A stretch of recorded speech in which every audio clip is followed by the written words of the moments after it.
Assalamualaikum warahmatullahi wabarakatuh. Selamat datang di praktikum isolasi senyawa organik di praktikum isolasi etil parametoksisinamat. Alat-alat yang digunakan diantaranya adalah labu destilat, labu leher 3, konektor, adaptor, gelas beker, gelas ukur, cawan, sarung kaca, kondensor bola, kondensor destilasi, batang pengaduk, termometer, chamber, statif, clamp, dan hot plate.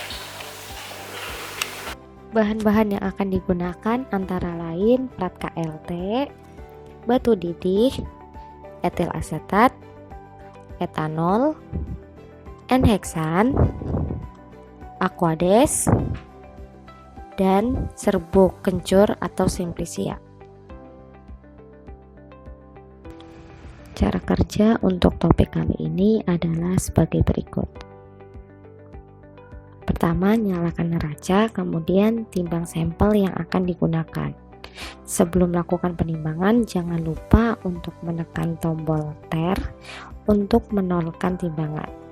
Kemudian timbang sampel kencur yang akan digunakan sebanyak kurang lebih 15 gram.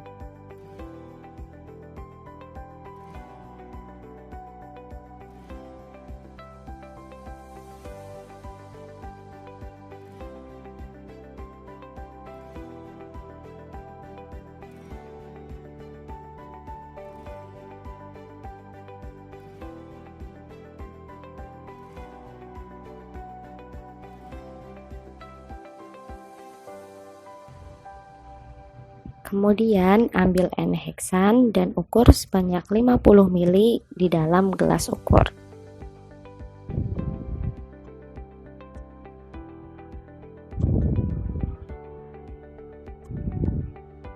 Lalu tuangkan N-heksan pada gelas beker dan kemudian masukkan sampel kencur yang sudah ditimbang ke dalam gelas beker yang berisi N-heksan.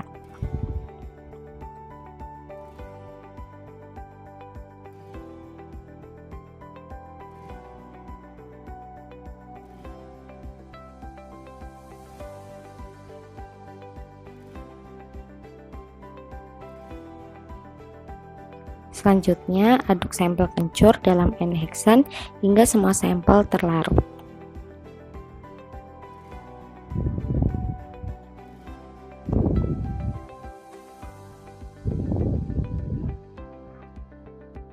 Langkah pertama untuk memulai isolasi EPMS ini dilakukan dengan memulai proses reflux, di mana sebelum mulai proses reflux, rangkai terlebih dahulu alat-alatnya dimulai dari memasang klem pada statif.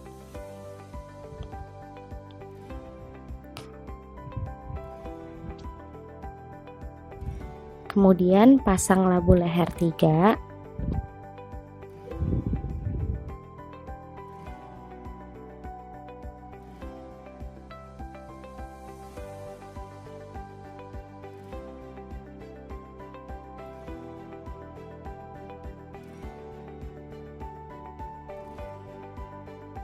dan pasang kondensor reflux yang sudah sedikit diberikan vaselin untuk lebih merekatkan kondensor pada labu leher 3.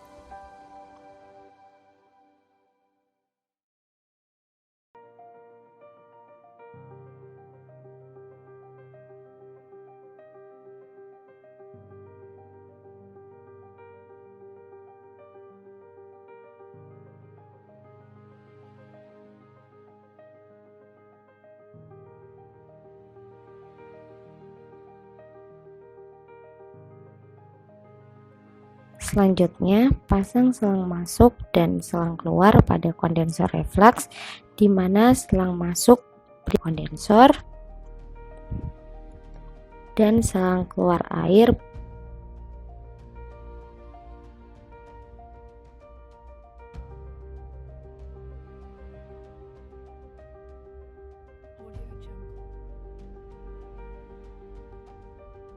Setelah rangkaian terpasang, masukkan sampel yang sudah disiapkan ke dalam labu leher 3 menggunakan corong kaca.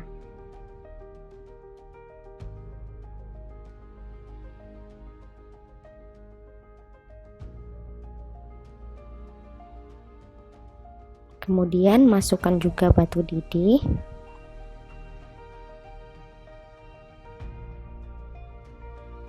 Dan tutup labu leher 3 menggunakan penutup,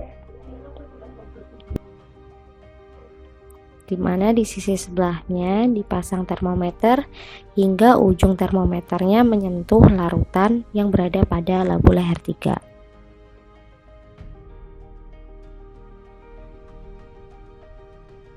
Selanjutnya nyalakan pompa untuk proses reflux.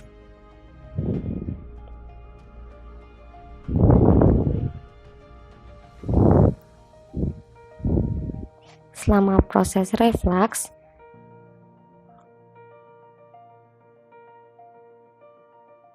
amati dan jaga suhunya berada pada kisaran 60 hingga 70 derajat Celcius. Setelah selesai proses reflux, rangkaian dilepas. Kemudian hasil reflux dituangkan pada gelas beker.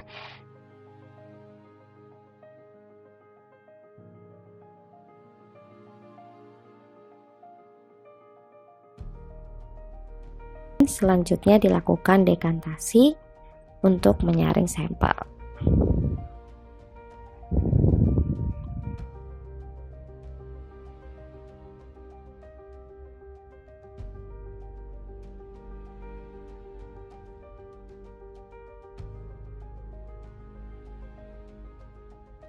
Filtrat hasil reflux yang tadi sudah disaring kemudian digunakan kembali untuk dilakukan proses destilasi. Proses selanjutnya yaitu destilasi, di mana sebelumnya dilakukan perangkaian terlebih dahulu, dimulai dengan memasang labu destilat,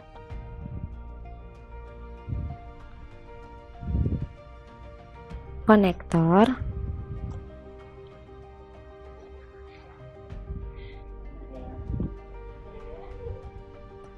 kemudian dipasang juga kondensor,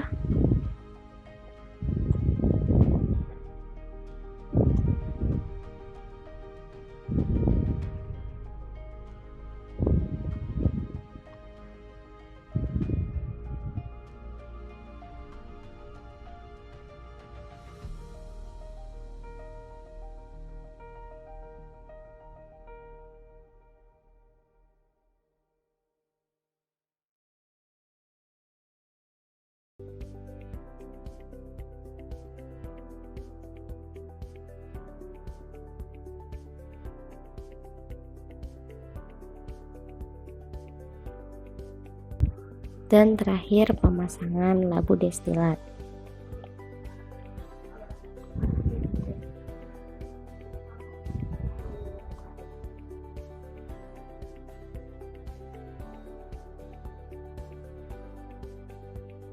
Selanjutnya, pasang selang masuk dan selang keluar pada kondensor.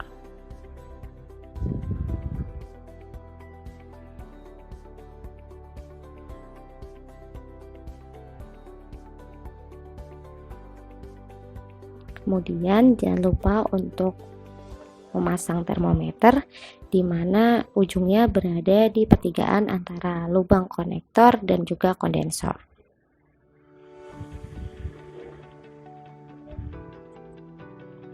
Selanjutnya, masukkan sampel yang akan digunakan untuk proses destilasi.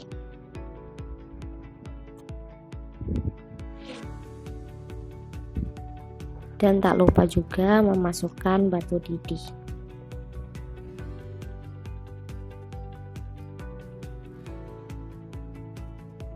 Selanjutnya, nyalakan pompa serta kompor untuk memulai destilasi.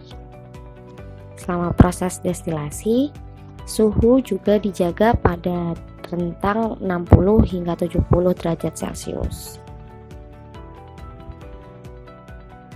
Tunggu proses destilasi hingga tetesan pada labu destilat sudah berhenti menetes. Selanjutnya, residu pada labu destilat dituangkan pada gelas beker yang sudah dikelilingi dengan es batu untuk proses kristalisasi. tunggu hingga seluruh pelarutnya menguap dan terbentuk kristal berwarna kuning kecoklatan.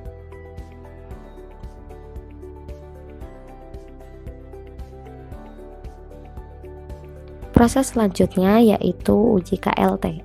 Langkah awal yaitu menggambar batas atas dan batas bawah kurang lebih 0,5 cm.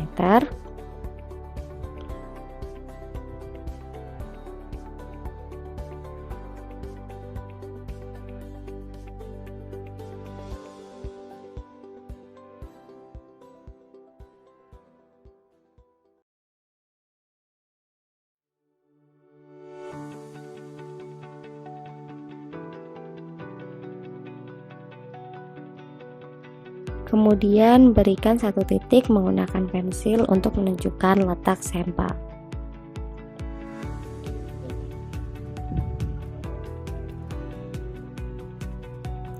Sampel yang telah dilarutkan dengan sedikit N-heksan diambil menggunakan pipa kapiler.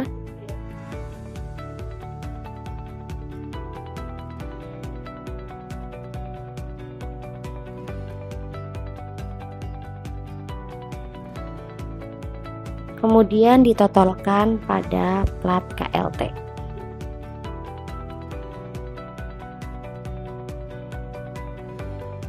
Selanjutnya, masukkan plat KLT ke dalam chamber.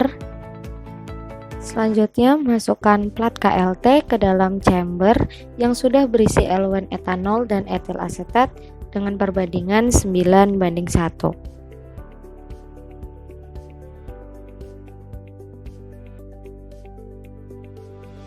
Kemudian tutup chamber dan tunggu hingga proses elusi selesai.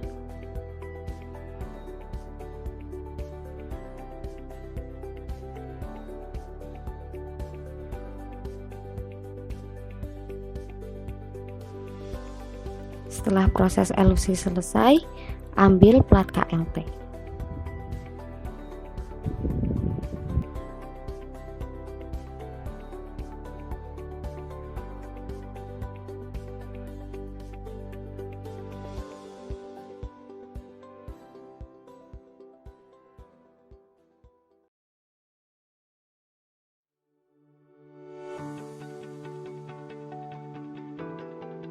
Untuk langkah selanjutnya, cek plat KLT di bawah lampu UV dengan panjang gelombang 254 nanometer dan tandai menggunakan pensil untuk menentukan nilai RF-nya. Sekian untuk praktikum kali ini. Terima kasih. Wassalamualaikum warahmatullahi wabarakatuh.